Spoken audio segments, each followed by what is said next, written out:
ऐसा है, from a point on a ground the angle of elevation of the bottom of a transmission tower fixed at the top of 30 metre high building are 30 degree and 60 degree respectively, find the height of the transmission tower. तो पहले इसका figure बनाने के लिए ये समझो कि यहां पर ग्राउंड में एक पॉइंट है और वहां से एंगल ऑफ एलिवेशन गिवन है, किसका? बॉटम का और टॉप का। किसके बॉटम और टॉप का? ट्रांसमिशन टावर के। और ट्रांसमिशन टावर कहां पर फिक्स्ड है? एक 30 मीटर हाई बिल्डिंग पे फिक्स्ड है। क्लियर हुआ ये चीज? तो यहां पर उसके बॉटम का जो एंगल ऑफ एलिवेशन है वो 30 डिग्री और टॉप का एंगल ऑफ एलिवेशन कितना है? 60 डिग्री। यहां तक क्लियर? तो सबसे पहले इस फिगर में बनेगा ये बिल्डिंग जिसकी हाइट हमको पता है, ठीक है, और वो कितनी है? 30 मीटर। ये हो गया 30 मीटर। और इस बिल्डिंग के ऊपर में क्या लगा हुआ है? एक ट्रांसमिशन टावर। ये हो गया सपोज ट्रांसमिशन टावर जिसकी हाइट हमको निकालनी है। क्लियर यहां तक क्वेश्चन? अब बिल्डिंग को हम कंसीडर कर लेते हैं ए बी और ट्रांसमिशन टावर को कंसीडर कर लेते हैं बी सी। और यहां पर ये हो गया ग्राउंड लेवल, और ग्राउंड लेवल पे एक पॉइंट है, उस पॉइंट को हम कंसीडर करते हैं डी। यहां तक क्लियर सबको? अभी ये बताओ, ये जो 30 डिग्री और 60 डिग्री बन रहा है वो कैसे कैसे बनेगा? सी से डी और बी से डी। फोन को हमेशा साइलेंट में रखो। हाँ, बी से डी को ज्वाइन करेंगे और सी से डी को ज्वाइन करेंगे, तो ये जो दोनों एंगल ऑफ एलिवेशन बन रहे हैं, पहला वाला कितना बन रहा है? 30 और दूसरा वाला कितना बनेगा? 60। यहां तक सबको क्लियर?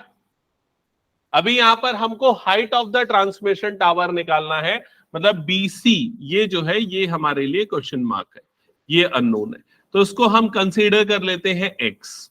और ये वाली हाइट हमको पता है कितनी है? 30। ओके, सो यहां से यहां तक की टोटल हाइट कितनी हो जाएगी? 30 प्लस एक्स। क्या ये सबको क्लियर हो गया? ठीक है। अभी यहां पर एक और चीज अननोन है, वो क्या है? बेस। तो उसका बेस हम कंसीडर कर लेते हैं y। बेस हमने ले लिया y। ओके, यहां तक क्लियर? सो कितने राइट एंगल ट्राइंगल यहां पर दिख रहे हैं? 2 राइट एंगल ट्राइंगल है। सबसे पहले जो छोटा वाला राइट एंगल ट्राइंगल है उसका नाम है ABD। इस छोटे वाले राइट एंगल ट्राइंगल का हमको परपेंडिकुलर पता है और बेस नहीं पता, जो कि निकल जाएगा। कौन सा ट्रिग्नोमेट्रिक रेशियो यूज करेंगे? tan। तो यहां पर हम अप्लाई करते हैं in triangle ABD tan 30 is equals to perpendicular upon base. मैं भी डायरेक्टली वैल्यू पुट कर रहा हूं, एग्जाम में आपको पूरा डिटेल में लिखना पड़ेगा लेकिन ना। So tan 30 is equals to perpendicular upon base. तो परपेंडिकुलर हो गया 30 और बेस हो गया यहां पर y। tan 30 की वैल्यू कितनी होती है? 1/√3। सो ये हो गया 1/√3 इज इक्वल्स टू 30/y, और क्रॉस मल्टीप्लाई करेंगे जिससे y की वैल्यू मिल जाएगी 30√3। क्या यहां तक सबको क्लियर है? एक बार कंफर्म कर दो। ओके, y मतलब बेस आपको मिल गया। अब अपने को निकालना है यहां पर x। तो कौन सा ट्राइंगल यूज करेंगे अब हम? ACD, ये बड़ा वाला ट्राइंगल। ठीक है, तो नेक्स्ट लिखोगे now in triangle ACD। Now in triangle ACD, और ACD वाले ट्राइंगल में कौन सा वैल्यू लेंगे? एंगल की कौन सामने आ जा? tan कितना हो जाएगा? ये 60 is equals to perpendicular upon base. तो परपेंडिकुलर क्या है यहां पर बताना? 30 प्लस एक्स, और बेस कितना है? y। सो tan 30 की वैल्यू कितनी होती है? √3। tan 60, सॉरी, tan 60 की वैल्यू होती है √3 is equals to 30 plus x divided by y की वैल्यू है 30√3। अब ये वाला टर्म मल्टीप्लाई होगा, क्रॉस मल्टीप्लाई होगा इससे। सो कितना बन जाएगा? 30√3 और √3। इधर सामने आके बैठ अभिमन्यु। ये कितना बन जाएगा? 90। बिकॉज √3 कितना हो जाएगा? 3 और 30 इन दोनों का मल्टीप्लीकेशन हो जाएगा 90। किसी को कोई डाउट इसमें 90 कैसे आया तो पूछ लो। अभी कोई डाउट नहीं है? राइट साइड में कितना बचा है यहाँ पर 30 प्लस एक्स, फिर उसके बाद एक्स वाली टर्म इधर शिफ्ट होगी और आपको 30 वाली टर्म इधर शिफ्ट होगी और एक्स की वैल्यू कितनी मिल जाएगी 60 मीटर। तो ये हो जाएगा height of the tower. That's it. हो गया सभी का ये कंप्लीट। हटा दो फिर इसको मैं।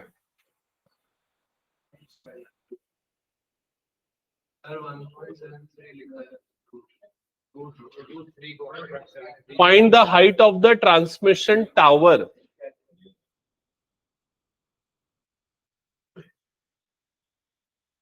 उसका तो यूज ही नहीं हुआ ना।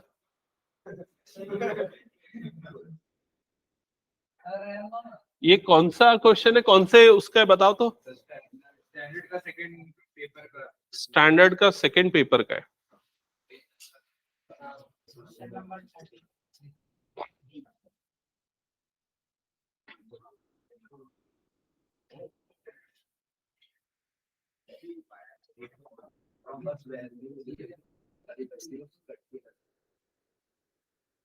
क्वेश्चन नंबर कौन सा है उसका?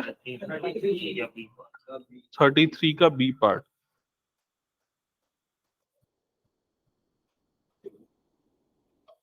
हाँ आंसर तो 60 ही आ रहा है, मतलब √3 का यूज ही नहीं हुआ है एक्चुअली इसमें। ठीक है एक्चुअली, हाँ दे दिया है। और एक्चुअली एक आध दो क्वेश्चन ऐसे भी हैं ये जो मैंने बुक दी है जिसके दो डिफरेंट सॉल्यूशन पॉसिबल है। ठीक है आगे आएगा, मैं बताऊंगा तुम लोगों को। और ये √3 की वैल्यू अगर आप लोग यहाँ पर पुट करोगे y की वैल्यू मिलेगी, फिर सॉल्व करोगे तो भी सॉल्यूशन करेक्ट है, लेकिन कैलकुलेशन जबरदस्ती के बड़ा हो जाएगा। ठीक है ये y की वैल्यू, ये √3 की वैल्यू तब यूजफुल होती जब आपको ये बोला जाता कि वो पॉइंट और वो बिल्डिंग के फुट के बीच का डिस्टेंस कैलकुलेट करो, मतलब y की वैल्यू कैलकुलेट करो, तब आप √3 की वैल्यू यहां पर पुट करते तो ज्यादा अप्रोप्रिएट होता। ठीक है हटा दो फिलहाल मैं इस क्वेश्चन को। ओके चलो नेक्स्ट क्वेश्चन पे आते हैं। क्वेश्चन नंबर, ये कौन से क्वेश्चन पेपर का एक बार चेक कर लेना, मेरे ख्याल से उसी ऑर्डर में नेक्स्ट पेपर होगा। स्टैंडर्ड का थर्ड पेपर होगा आई थिंक, चेक करो तो। स्टैंडर्ड का थर्ड पेपर का क्वेश्चन नंबर 9 होगा। मिल गया? ओके तो यहां पर जो क्वेश्चन गिवन है 1 मार्क का क्वेश्चन है। क्या लिखा हुआ है? If a pole is 6 metre high, cast a shadow of 2√3 meter long on the ground, then the sun's elevation is। तो सन का एलिवेशन कितना होगा ये पूछ रहा है इसमें। हाँ सब अपने आंसर रेडी करो, अभी मैं कौन सा करेक्ट है वो बताऊंगा। और एक दूसरे का सुन के आंसर मत करना, जो आपको लग रहा है वो वाला आंसर बोलना।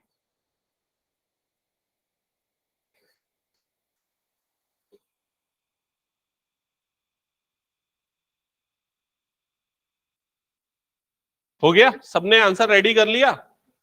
मैं पूछूंगा आपका आंसर कैसे आया, जो भी आंसर आ रहा है।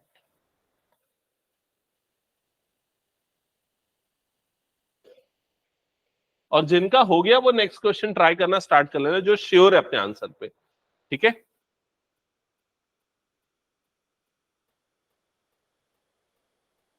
हो गया अनुदेश?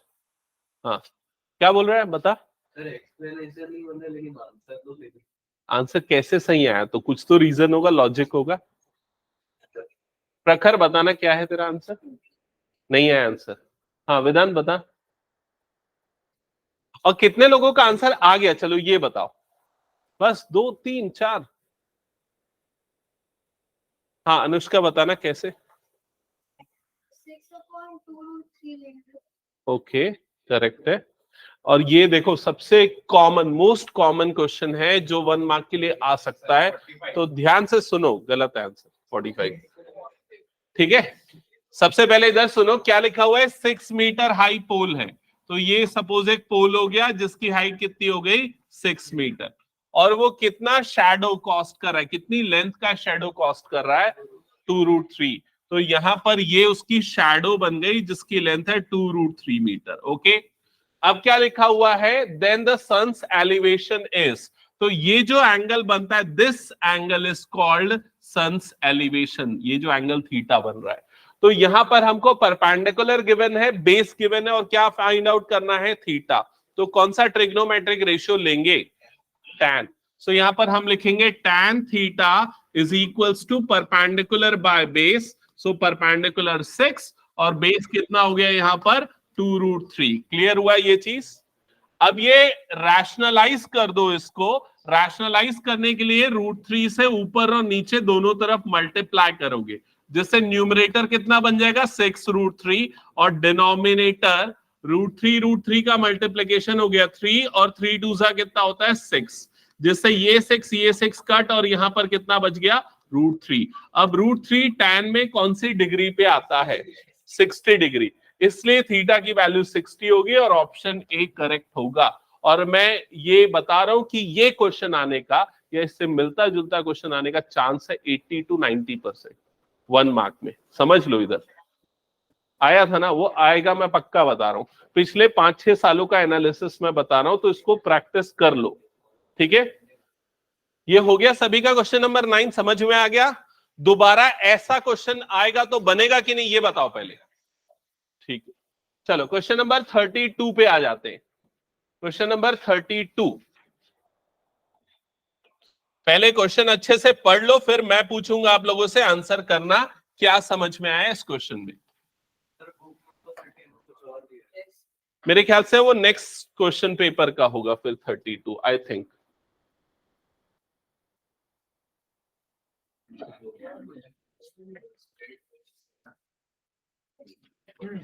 नेक्स्ट क्वेश्चन पेपर का 32 होगा।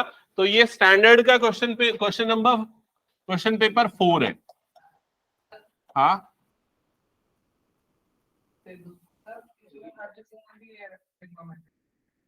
हाँ, उसका मिस हो गया होगा, उसको अपन ले लेंगे अभी, ठीक है। अभी पहले जो सामने दिख रहा है उसको कंप्लीट कर लेते हैं, ठीक है। सामने इधर पे ध्यान देना सारे बच्चे, पहले क्वेश्चन पढ़ लो अच्छे से क्या लिखा हुआ है।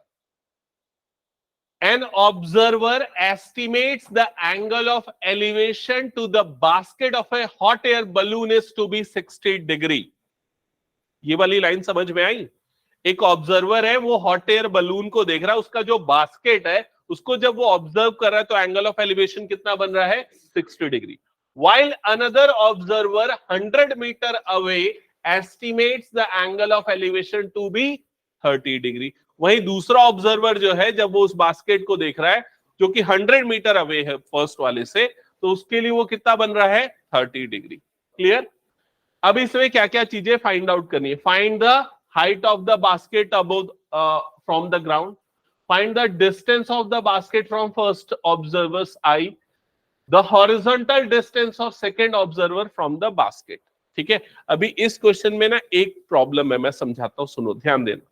सबसे पहले तो हमने सपोज ये अज्यूम किया कि वो बास्केट जो है हॉट एयर बलून का वो यहां पर है, और सपोज ये वो ग्राउंड लेवल है। ओके, अब जो फर्स्ट ऑब्जर्वर है मैं अज्यूम करता हूं उसकी पोजीशन यहां पर है ए पे।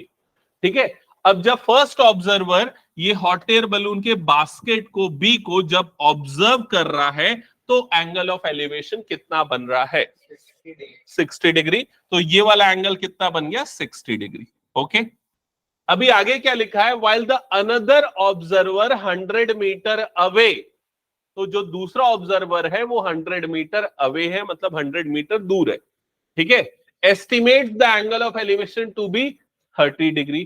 तो जो दूसरा ऑब्जर्वर है मैं उसको मान लो यहां पर ले लेता हूं पॉइंट सी पे, और इन दोनों के बीच का जो डिस्टेंस है वो कितना है 100 मीटर, और जब वो इसको ऑब्जर्व कर रहा है तब एंगल ऑफ एलिवेशन कितना बन रहा है 30 डिग्री। तो ये एंगल ऑफ एलिवेशन बन गया 30 डिग्री। समझ में आया सबको ये? फिर उसके बाद क्या बोला है क्वेश्चन में, find the height of the basket from the ground. तो क्या करना पड़ेगा इसके लिए, अभी हाइट ऑफ द बास्केट निकालने के लिए एक और ड्रॉ करना पड़ेगा कुछ चीज, वो क्या है, बी से एक परपेंडिकुलर बना देंगे यहां पर और उसको क्या ले लेंगे BD। समझ गए? अभी क्या निकालना है बताओ, सबसे फर्स्ट पार्ट में क्या निकालना है हमको, BD निकालना है। BD is equals to question mark. समझ गए? सेकेंड पार्ट में क्या निकालना है पढ़ के बताओ, distance of the basket from first observers I, मतलब क्या निकालना है AD। तो सेकेंड पार्ट में हमको निकालना है AD। थर्ड पार्ट में क्या निकालना है, horizontal distance between the second observer from the first observer. एक मिनट ना, the distance of the observer from the first observe, ये वाला मैंने गलत लिखा, एडी नहीं होगा, ये क्या होगा, एबी होगा, इसको करेक्ट कर लेना। एबी फाइंड आउट करना है, मतलब कि distance of basket from observers eyes, तो ऑब्जर्वर, फर्स्ट ऑब्जर्वर की आई और ये बास्केट, इन दोनों का डिस्टेंस एबी। हाँ, और पार्ट सी में क्या निकालना है, सीडी निकालना है, पार्ट सी में निकालना है हमको सीडी। तो ये क्वेश्चन समझ में आ गया कि क्या क्या चीजें फाइंड आउट करनी है, ठीक है। अभी सबसे पहले क्या निकालना है, इसमें सबसे आसान है, या ये देखो, इस तरह से देखो कि यहां पर हम कौन से दो राइट एंगल ट्रायंगल्स को लेंगे, कौन से दो राइट एंगल ट्रायंगल्स दिख रहे हैं, सी बी डी, एक ये बड़ा वाला और दूसरा ए बी डी, ये छोटा वाला। तो पहले हम ये छोटे वाले राइट एंगल ट्रायंगल को ले लेते, जिसका बेस और परपेंडिकुलर दोनों हमारे लिए अननोन है। उसके बेस को हम ले लेते हैं एक्स और परपेंडिकुलर को ले लेते हैं वाई, ठीक है। तो ये वाला डिस्टेंस हो गया x और ये वाला डिस्टेंस हो गया y। यहां तक क्लियर सबको। अब इस ट्रायंगल में हम अब इस ट्रायंगल में हम ट्रिग्नोमेट्री अप्लाई करते हैं। सो कौन सा ट्रायंगल ले रहे हैं, triangle ABD। In triangle ABD, हाँ, तो कौन सा ट्रिग्नोमेट्रिक रेशियो लेंगे यहां पर, tan। तो यहां पर आ जाएगा tan 60 is equals to perpendicular upon base. मैं सीधे वैल्यू पुट कर रहा हूं, आपको वैसे लिखना चाहिए BD अपॉन AD, लेकिन मैं सीधे वैल्यू रख रहा हूं। परपेंडिकुलर यहां लिया हमने y और बेस हो गया x। tan 60 की वैल्यू √3, तो ये हो जाएगा √3 is equals to y upon x, और ये इधर क्रॉस मल्टीप्लाई होगा जिससे y की वैल्यू आ जाएगी √3x। ये y और x में एक रिलेशन मिल गया इनफैक्ट। यहां तक क्लियर सबका। नेक्स्ट कौन सा ट्रायंगल लेंगे, बड़ा वाला राइट एंगल ट्रायंगल। तो बड़े वाले राइट एंगल ट्रायंगल का क्या नाम है, BCD। अब ये वाला ट्रायंगल लो BCD। सो यहां आएगा इन ट्रायंगल BCD कौन सा ट्रिग्नोमेट्रिक रेशियो यूज करेंगे, अगेन tan। तो यहां पर आ जाएगा tan, एंगल कितना है 30, परपेंडिकुलर अपॉन बेस होता है, तो देख के बताओ परपेंडिकुलर क्या है यहां पर, y, और बेस क्या है 100 प्लस x। ओके, अब tan 30 की वैल्यू 1/√3, तो यहां पर आ गया 1/√3 is equals to y upon 100 plus x। ठीक है, यहां तक ओके। अभी हम क्रॉस मल्टीप्लाई करते हैं इसको, तो ये 100 इधर जाएगा और √3 इधर जाएगा, तो लेफ्ट साइड पे हो गया 100 प्लस x, राइट साइड में हो जाएगा √3y। ओके, अब जो y की वैल्यू हमारी हमने निकाली थी फर्स्ट में, उसको यहां पर पुट कर दो। सो ये कितना हो जाएगा 100 plus x is equals to √3 into √3y। So 100 plus x is equals to ये कितना हो जाएगा 3y। सॉरी, कुछ गलत किया क्या मैंने, x आएगा ना ये, हाँ ये x आएगा, y की वैल्यू √3x रखेंगे ना अपन। तो y की जगह पे √3x रखा, तो ये हो जाएगा 3x। अभी ये वाला x इधर जाएगा, तो 100 इज इक्वल्स टू कितना हो जाएगा 3x minus x which is 2x। सो 100 इज इक्वल्स टू आ गया 2x, जिससे आपको x की वैल्यू मिलेगी और वो कितनी आ जाएगी 50।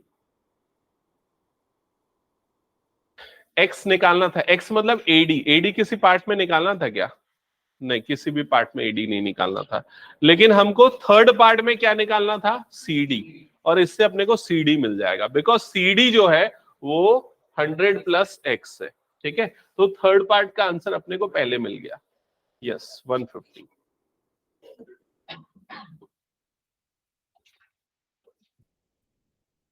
CD is equals to 100 plus x, so जाएगा 100 प्लस 50।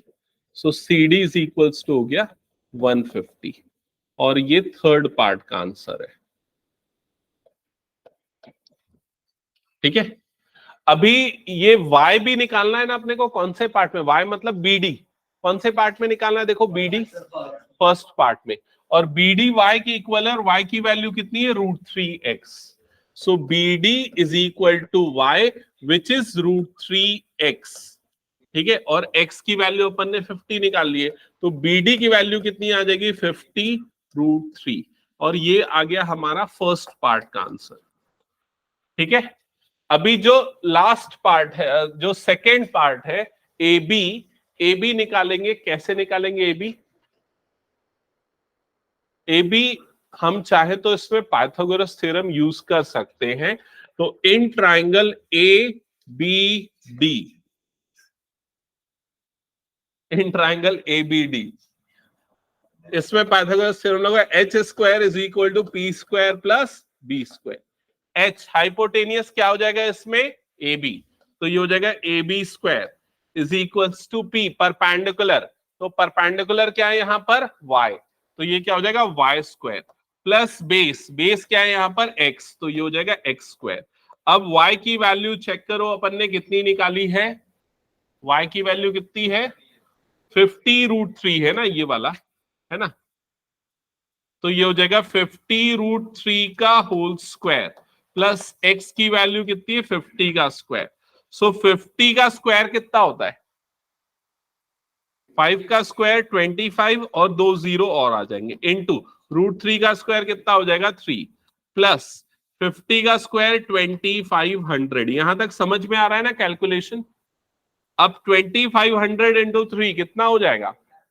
7500 प्लस 2500, एडिशन कितना होगा? एडिशन 10,000, और इसके बाद इसका रूट लेना है। So A B is equals to कितना हो जाएगा? रूट ओवर 10,000, 10,000 का रूट कितना आ जाएगा? 100। So answer will be 100, second part का। क्या ये समझ में आ गया सभी को? अगर आप ये पाइथागोरस यूज नहीं करना चाहते हो तो एक और तरीका है, आप क्या यूज कर सकते हो? ट्रिग्नोमेट्री। यहां पर कौन सा? साइन भी कॉस भी दोनों, क्योंकि अपने को बेस भी पता है, परपेंडिकुलर भी पता है। ठीक है, मेरे ख्याल से ना कॉस लेना ज्यादा अच्छा रहेगा, क्योंकि बेस जो एक्स है वो कितना है अपने पास? 50 है ना, इसलिए आई थिंक वो कॉस लेना ज्यादा अच्छा रहेगा। इसमें 50√3 है तो रूट वाली टर्म्स आ जाएगी, बस यही प्रॉब्लम जाएगा। क्लियर सबको? ये क्वेश्चन समझ में आ गया? अभी ये जो क्वेश्चन है इसमें एक कॉन्ट्राडिक्शन है। क्या कॉन्ट्राडिक्शन है? ध्यान से समझना। इस क्वेश्चन में ये बोला है 100 metre away while another observer 100 metre away. तो ये पहला ऑब्जर्वर था और दूसरे ऑब्जर्वर को हमने 100 मीटर अवे बैक साइड पे लिया। समझ में आ रहा है ये चीज? ये भी तो हो सकता है कि 100 मीटर अवे इस साइड पे भी फॉल करे। इट इज ऑल्सो पॉसिबल कि जो सेकेंड ऑब्जर्वर है वो यहां पर आ जाए, मतलब सी की वैल्यू यहां पर आ जाए। समझ में आ रहा है ये चीज? उस केस में फिगर थोड़ा अलग बन सकता है और आंसर भी थोड़े से अलग आ सकते हैं। तो दो सॉल्यूशन पॉसिबल है, दो आंसर्स पॉसिबल है। अगर आप वैसा लेके बनाओगे तो भी आपका आंसर करेक्ट काउंट होगा इसमें। क्लियर ये चीज? ठीक है। आपको जो मैंने सॉल्यूशन भेजे ना, सॉल्यूशन को एक बार चेक करना ग्रुप में, आपको दोनों सॉल्यूशंस मिल जाएंगे उसके। ओके, इसलिए इसमें क्वेश्चन में उसको क्लैरिफाई करना चाहिए था, on the same side of the that hot air balloon, same side पे दोनों ऑब्जर्वर है। ये इस सिचुएशन में दोनों क्या हो गए? अपोजिट साइड्स में हो गए, लाइक दैट। क्लियर? हटा दो इसको फिर मैं। ओके, नेक्स्ट क्वेश्चन पे मूव करते हैं। सबसे पहले तो मुझे क्वेश्चन नंबर 12, अभी ये कौन से क्वेश्चन पेपर का है? मेरे ख्याल से क्वेश्चन पेपर 5 का होना चाहिए। चेक करो तो क्वेश्चन पेपर 5 का है क्या ये?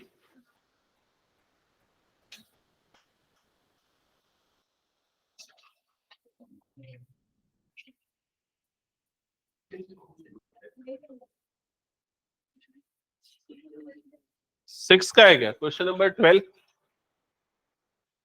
ओके, सो ये क्वेश्चन पेपर 6 का है क्या? क्वेश्चन पेपर 6, और पेज नंबर क्या है एक बार बताना? 55। यहां पर आपको ये क्वेश्चन मिल जाएगा। ठीक है, अब इसके आंसर रेडी रखो आप लोग अपने पास, जिससे पूछूंगा वो आंसर करना।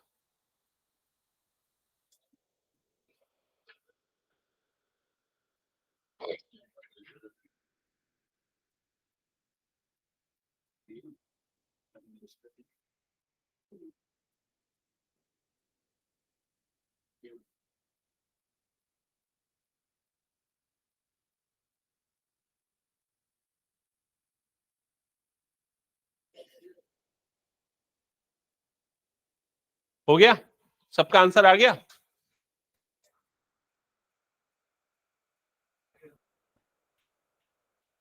कितने लोगों का आंसर आ गया है ये बताओ पहले मुझे। 1 2 3 4 5। 60 या 90? ऐसा वाला नहीं चलेगा ना, ये या तो ये। The 60. राधिका, हाँ बताओ। 60 sir. 90। एक तो कॉमन सेंस है कि 90 तो बन नहीं रहा है। ये कौन सा वाला एंगल के बारे में बात कर रहा है? ये वाला एंगल के बारे में बात कर रहा है। एक minute. The angle subtended by vertical pole at a height 100 metre at a point on the ground. At a point on the ground मतलब इसके बारे में बात कर रहा है, ये वाले पॉइंट। तो ये जो पोल है, इस पॉइंट पे जो एंगल सबटेंड कर रहा है उसका मेजर आपको निकालना है। हाँ, क्या वाला? नहीं नहीं नहीं नहीं, ऑब्वियसली ये वाला एंगल तो पूछेगा नहीं, क्योंकि उसने ऑलरेडी मार्क करके रखा हुआ है 90 डिग्री।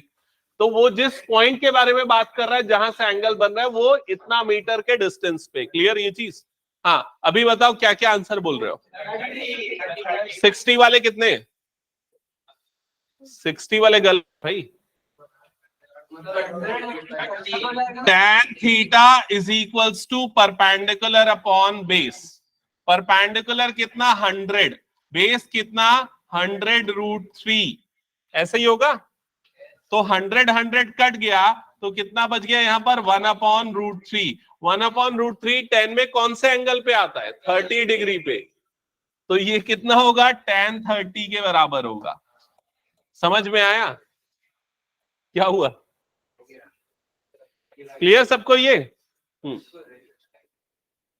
रैशनलाइज करने का तब जरूरत पड़ता है जब अपने को वो वैल्यू एग्जैक्टली क्या है पता नहीं। अगर मान लो रैशनलाइज करोगे, सुनो, अगर रैशनलाइज करोगे तो 1/√3 किससे रैशनलाइज करोगे? √3 से। तो ऊपर में √3 और नीचे में कितना आ जाएगा? 3। अब ये वाली वैल्यू 10 में कब आती है पता है क्या? लेकिन ये वाली वैल्यू 10 में कब आती है पता है ना? समझ में आ रहा है ये चीज? तो तुमको ये देखना है कि 10 की वैल्यू जो है वो कौन से केस में आ रही है। समझ गए ये चीज? हटा दूं उसको मैं? ओके, चलो अब इस क्वेश्चन पे आ जाते हैं। ये क्वेश्चन एक बार चेक कर लो, क्वेश्चन नंबर 23 है, मेरे ख्याल से प्रीवियस क्वेश्चन पेपर का होगा।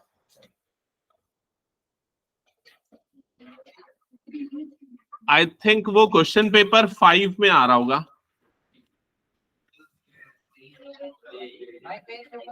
5 में पेज नंबर बता दो। Page number 47। अब जो भी क्वेश्चन पेपर पे देख लो क्वेश्चन को, क्या लिखा हुआ है? हाँ, क्या लिखा हुआ है? Find the length of the shadow on the ground of a pole of height 18 metre when the angle of elevation theta of the sun is such that tan theta is equal to 6/7। पढ़ो question को अच्छे से। क्या निकालना है आपको? Length of shadow निकालना है, और आपको पोल की हाइट यहां पर गिवन है। तो ये दो चीजें पढ़ के कम से कम ये तो बना सकते हो। डायग्राम कैसा बनेगा? ये पोल हो गया और ये शैडो की लेंथ हो गई। ठीक है, पोल की हाइट कितनी गिवन है? 18 मीटर। तो ये हो गया 18 मीटर, और शैडो की लेंथ यहां पर आपको निकालनी है, उसको हम मान लेते हैं वो कितना है? x।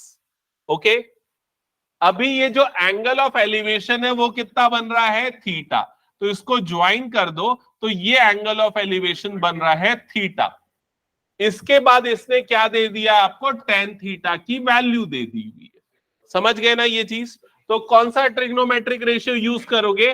tan theta perpendicular upon base, तो 18/x। समझ में आया? अभी थीटा की कोई जरूरत नहीं। थीटा की जरूरत इसलिए नहीं क्योंकि सीधा आपको क्या दे रखा है उसने? tan थीटा का वैल्यू।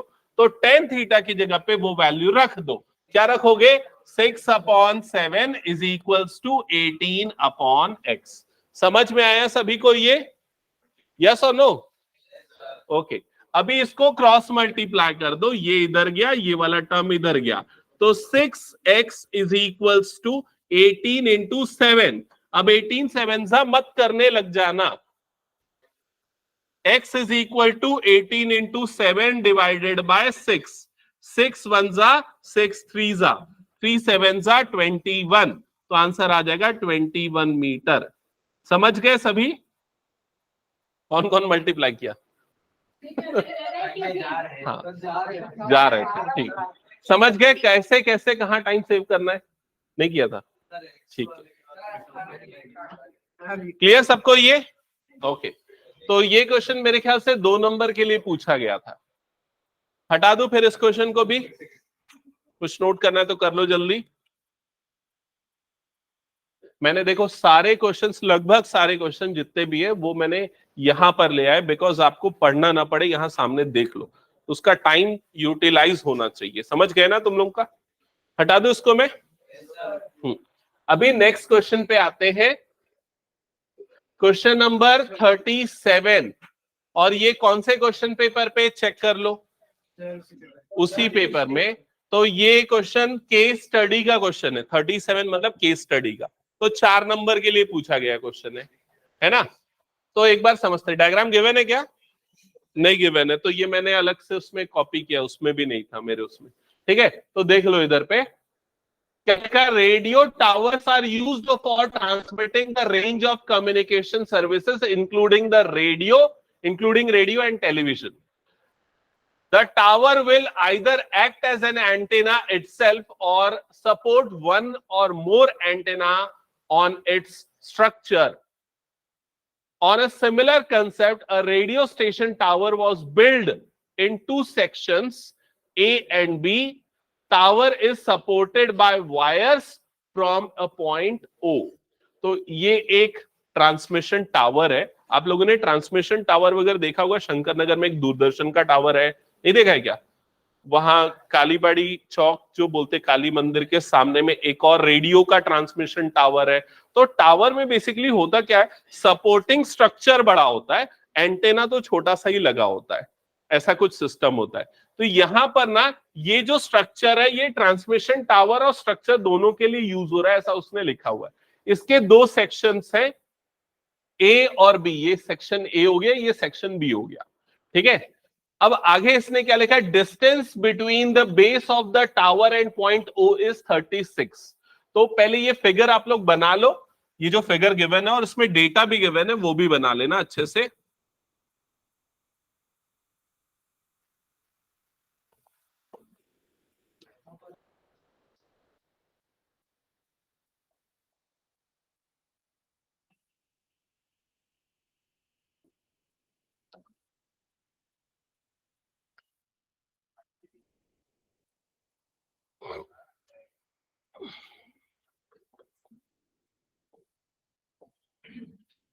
ये सेंटीमीटर दे दिया है क्या? ठीक है, अब जो दिया वही लिख लेते हैं। हालांकि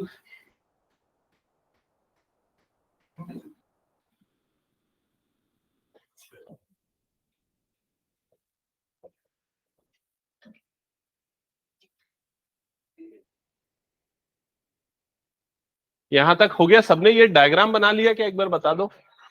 ऊपर वाला मैं इरेज कर देता हूं फिर, ठीक है? ओके, अब क्वेश्चन में आगे लिखा हुआ है, the distance between the base of the tower and a point O is 36 centimetre. तो ये डिस्टेंस दे दिया 36 centimetre. From point O the angle of elevation of top of section B. तो सेक्शन बी के टॉप का angle of elevation 30 है और top of section A कितना है, 45 डिग्री। क्वेश्चन में आगे बोल रहा है, based on above information answer the following. तो फर्स्ट पार्ट में आपको क्या निकालना है, चेक करो। Find the length of the wire from point O to the top of section B. तो मतलब यहां पर आपको निकालना है ओबी। तो ओबी के लिए कौन सा ट्राइंगल लोगे? बीपीओ, ये वाला ट्राइंगल। और इसमें कौन सा ट्रिग्नोमेट्रिक रेशियो लेना है? कॉस, क्योंकि हाइपोटेनियस निकालना है और बेस गिवन है। ठीक है, तो यहां पर आ जाएगा कॉस, एंगल कितना आएगा 30 या 45, cos 30 is equals to base upon hypotenuse. ये क्लियर ना सबको? अब कॉस 30 की वैल्यू कितनी होती है?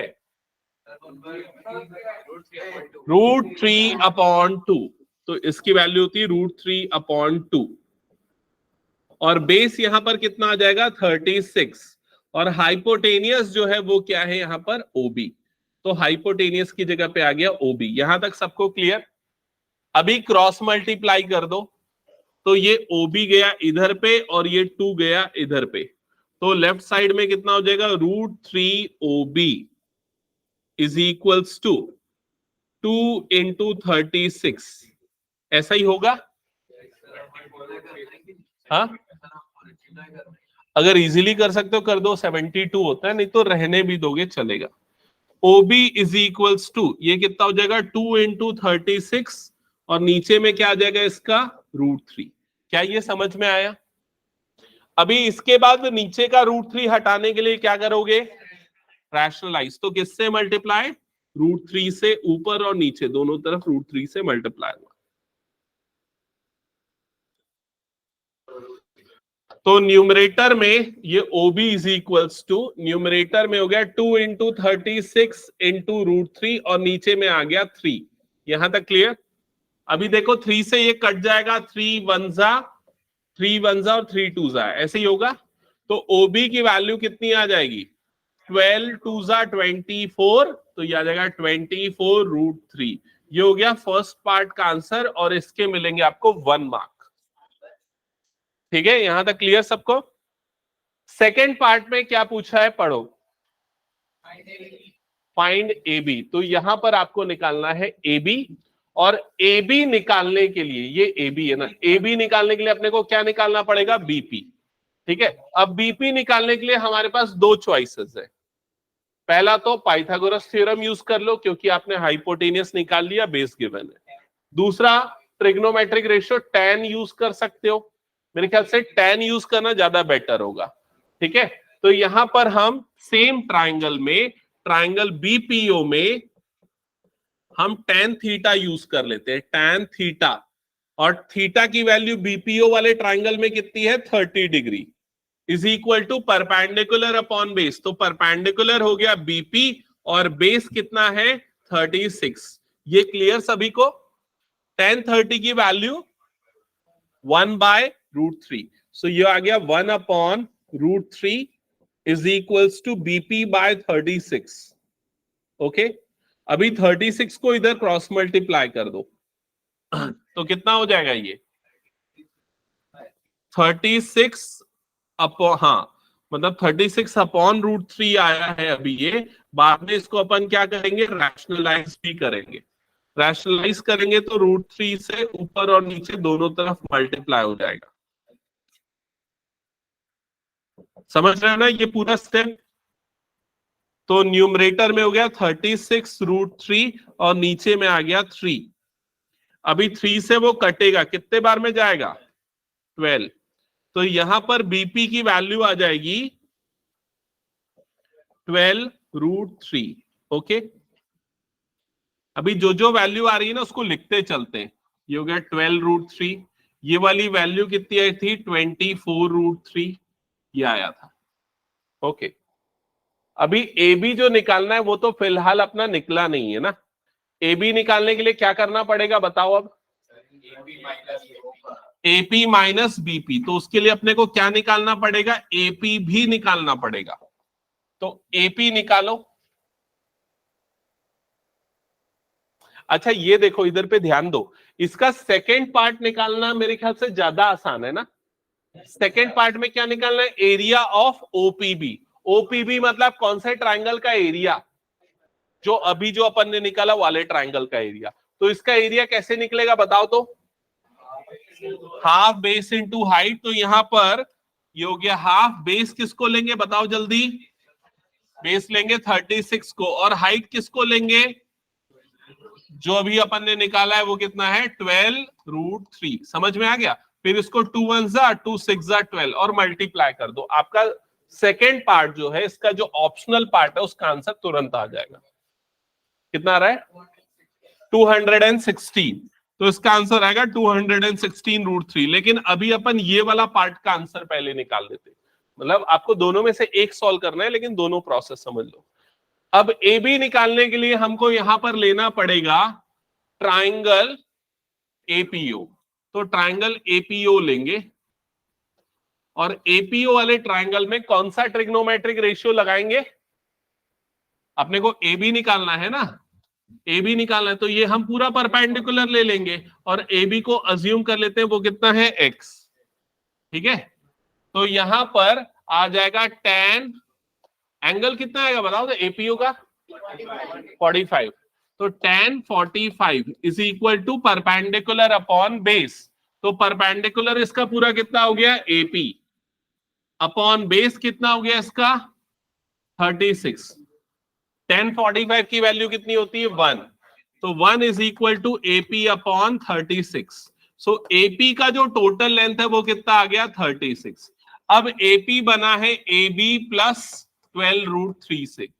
सो ये हो गया is equal to 36। So A B की लेंथ कितनी आ जाएगी 36 माइनस 12√3। ये आ जाएगा ए बी का वैल्यू। एक बार कंफर्म करो, कोई डाउट है तो बताओ इसमें।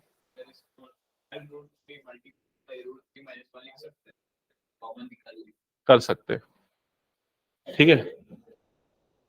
अभी लास्ट पार्ट में क्या निकालना है फिर वो पढ़ लो एक बार। Height of the section A from the base of the tower. क्या होगा बताओ लास्ट पार्ट का answer. Height of the section A from the base of the tower. क्या होगा आंसर? यही मतलब क्या? यही नहीं,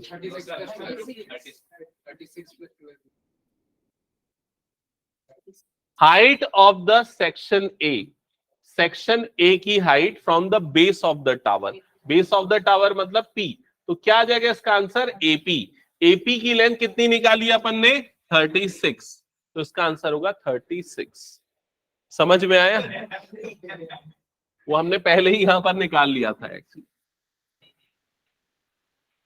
तो इसमें पार्ट 1 और पार्ट 3 1 मार्क वाले हैं और बीच वाला जो है वो 2 मार्क्स का है। क्लियर हुआ सबको ये? अभी बताओ ऐसा घुमा फिरा के पूछेगा अगर क्वेश्चन पेपर में तो बनेगा कि नहीं? 80% चांस है। देखो ये सब चीजों के लिए ना तुम लोगों को खुद का आईक्यू लेवल डेवलप करना पड़ेगा। इसके लिए केस स्टडी में कोई रिपीटेड क्वेश्चन आने के चांसेस नहीं है। कोई भी रिपीटेड क्वेश्चन आ नहीं सकता केस स्टडी वाले में। तो वो कैसे आएंगे वो मैं नहीं बता सकता, लेकिन आपको ये सारे क्वेश्चन से एक आइडिया मिलेगा कि आपको कैसे उसको प्रोसीड करना है। समझ रहे हो ना ये? ठीक है, कम से कम एक में आधा नंबर और दो में 1-1.5 नंबर तो मिल जाए, इतना तो कर देना। हाँ चलो नेक्स्ट क्वेश्चन नंबर 36 पे आते हैं। तो जितने भी 4 नंबर या 5 नंबर वाले क्वेश्चन है या 1 नंबर वाले क्वेश्चन है वो प्रिडिक्ट किए जा सकते हैं। वो कौन से आएंगे? जैसे कि ये कितना 4 मार्क्स वाला क्वेश्चन या 5 मार्क्स वाला क्वेश्चन। चेक करो कौन से क्वेश्चन पेपर में आ रहा है। Page number 60। पेज नंबर 60 और ये बेसिक का फर्स्ट है। बेसिक का फर्स्ट क्वेश्चन पेपर में आ रहा है। ठीक है, तो क्वेश्चन एक बार पढ़ लो अच्छे से, क्या लिखा हुआ है। इजी है, हो जाएगा। स्टैंडर्ड वाले कितने बच्चे हाथ उठा वाले? स्टैंडर्ड वाले, हाँ स्टैंडर्ड वाले बच्चे पहले इसको बनाओ फटाफट। चलो बना के दिखाओ उसको। ये 35 का ए। कौन कौन बेसिक वाले? हाँ तुम लोग सब बेसिक वाले हो। हाँ ठीक है, तुम लोग ट्राई करो इसको। चलो स्टैंडर्ड वालों से तो बनना ही चाहिए, इसीलिए तो बोल रहा हूं। ये हो चुका है, मतलब मैं बता चुका हूं क्लास में, इसीलिए बनाने के लिए बोल रहा हूं।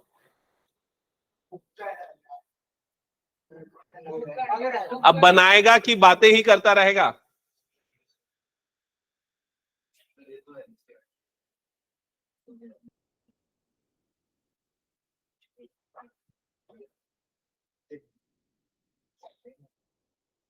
A TV tower stands vertically on the bank of a canal.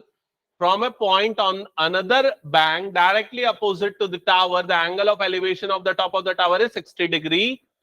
From another point 20 meter away from the point on the line joining this point to the foot of the tower, the angle of elevation of the top of the tower is 30 degree. Find the height of the tower. एक tower है, दो tower, एक ही tower है. एक ही tower, दोनों दो बना है, नहीं बना है, नहीं पढ़ते थे। नहीं है, डायग्राम भी नहीं बनेगा क्या? इसने तो सही बनाया डायग्राम. चलो बनाओ तुम लोग सभी.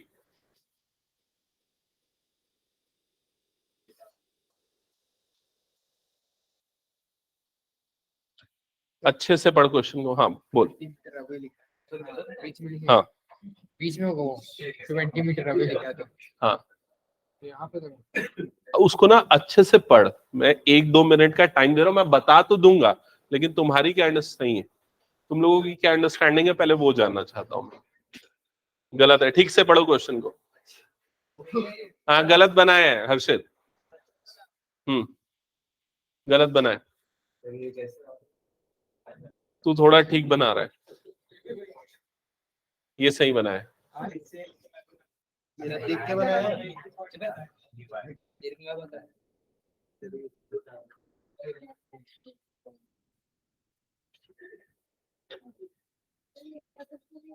हाँ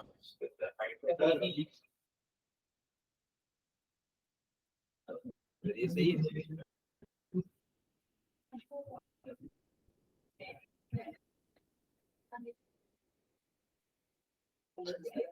अनूप गलत बनाया है और वेदांत तो खुद से बनाया है.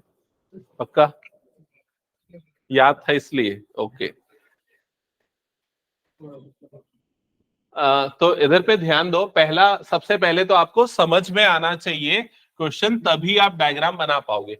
और क्वेश्चन को समझने के लिए उसको रीड प्रॉपरली करो और थोड़ा सा अपना दिमाग में उसको अंडरस्टैंडिंग बनाओ उसकी. समझ रहे हो क्या लिखा हुआ है? A TV tower stands vertically on a bank of a canal. तो सबसे पहले एक टीवी टावर को स्टैंड कर दो इस तरह से, और एक बैंक ऑफ कनाल है. कनाल कैसा होता है ये पता है ना? कनाल मतलब एक टाइप का नाली जैसा होता है, थोड़ा चौड़ा रहता है, बस और कुछ नहीं. ठीक है. तो कनाल के दो बैंक होंगे. मान लेते हैं ये एक कनाल की विड्थ है, तो एक साइड पे टीवी टावर है, दूसरे साइड पे आगे क्या है वो बता रहा है उसपे.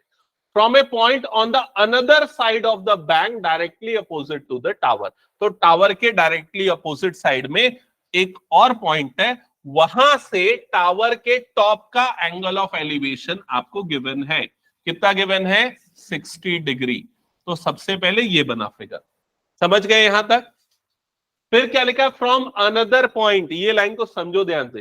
From another point 20 metre away from this point, from the point lining the point joining, from the point on the line joining the point to the foot of the tower, the angle of elevation of the top of the tower is 30 meter. तो यहां पर ये जो बड़ी सी statement लिखा है ना, from another point 20 meter away from the point of on the line joining this point to the foot of the tower. तो foot of the tower और जो पहले उसने पॉइंट बताया उस पॉइंट, दोनों को ज्वाइन करने वाले लाइन में 20 मीटर अवे पे एक और पॉइंट है. यहां से यहां तक का जो डिस्टेंस है 20 मीटर दूर है. और यहां पर जो नया पॉइंट है वहां से एंगल ऑफ एलिवेशन कितना बन रहा है? 30 डिग्री.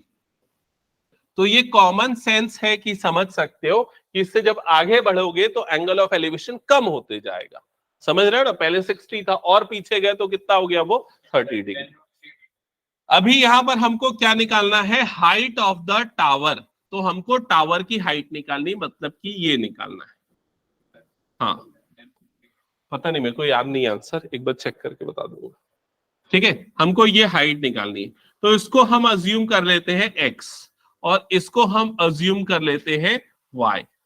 तो अगेन आपको दो ट्रायंगल मिलेगा. एक हो गया ABC, दूसरा ADC. तो सबसे पहले छोटा वाला ट्रायंगल लोगे. छोटे वाले ट्रायंगल का नाम क्या है? Triangle ABC.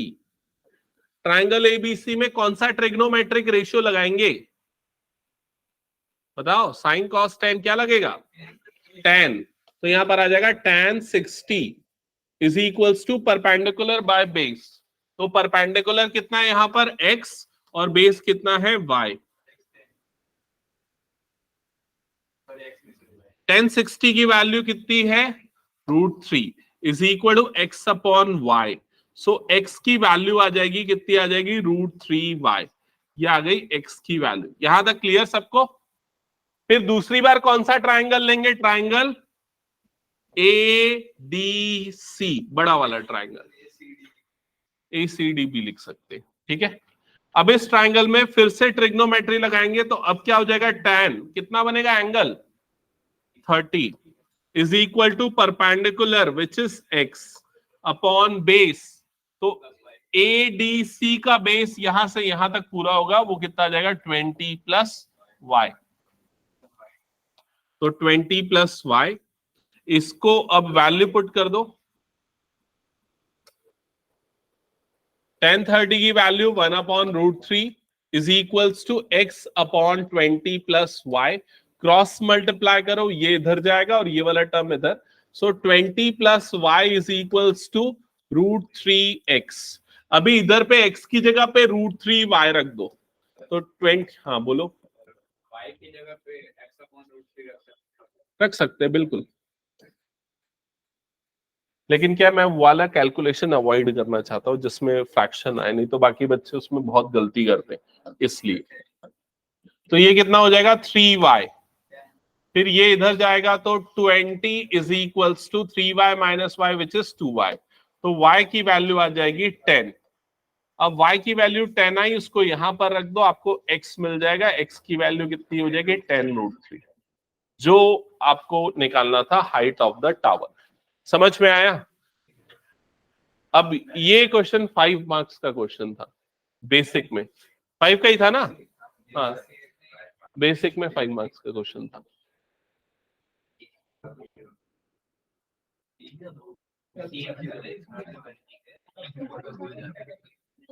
अभी एक आध क्लास और लगेगी अपने को ये चैप्टर खत्म करने में रिवीजन में। फिर उसके बाद मैं पैरेलली कुछ होमवर्क भी दे रहा हूं, सुनते जाओ होमवर्क ठीक है। इसमें से कुछ क्वेश्चंस मैं दे रहा हूं। कौन कौन सा क्वेश्चन दे रहा हूं देख लेना एक बार। ये वाला क्वेश्चन होमवर्क रहेगा। ये किस में आ रहा है एक बार चेक कर लो। तो बेसिक के क्वेश्चन पेपर में, बेसिक के अगला जो क्वेश्चन पेपर है उसमें मिल जाएगा।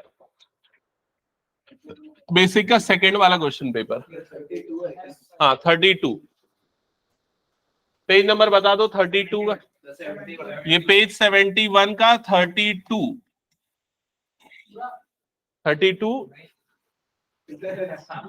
दोनों करना है। ये दोनों एनसीईआरटी का क्वेश्चन है ठीक है। ये वाला क्वेश्चन भी ट्राई करना है। ये कौन से पेज नंबर पे आ रहा है बता दो एक बार, बोलो जल्दी। उसके उसी पेपर में होगा 64 पेज नंबर 64 पे आ रहा है। नेक्स्ट हाँ पेज नंबर 64 में और 71 के दो क्वेश्चन ठीक है। हटा दो इसको मैं। नेक्स्ट नेक्स्ट जो क्वेश्चन पेपर होगा उसमें चेक कर लेना, आपको ये दिख जाएगा क्वेश्चन नंबर 12।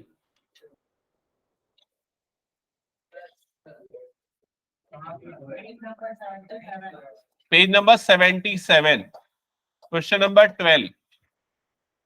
फिर उसके बाद ये दिख जाएगा। कितने पेज नंबर पे आ रहा है बताओ। Shadow of tower standing on A level ground page number 80 पे ये दोनों पार्ट्स। समझ गए। ये सब बेसिक वाले तो ज्यादातर आपको एनसीईआरटी के ही मिलेंगे इसमें ठीक है। हटा दो उसको मैं।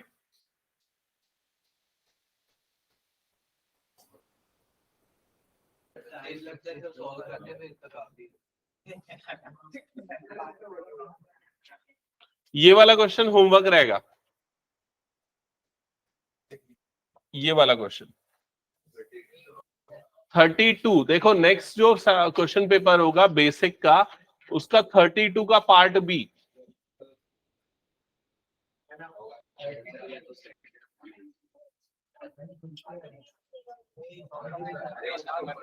चेक कर लो कौन से पेज नंबर पे आ रहा है।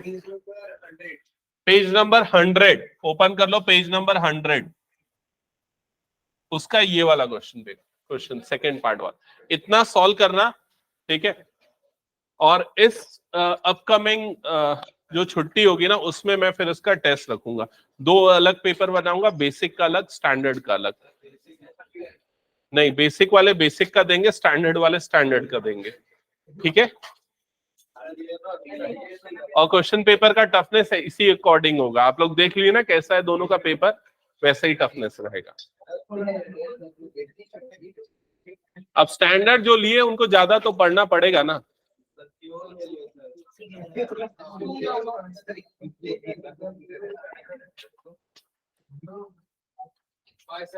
Bye bye.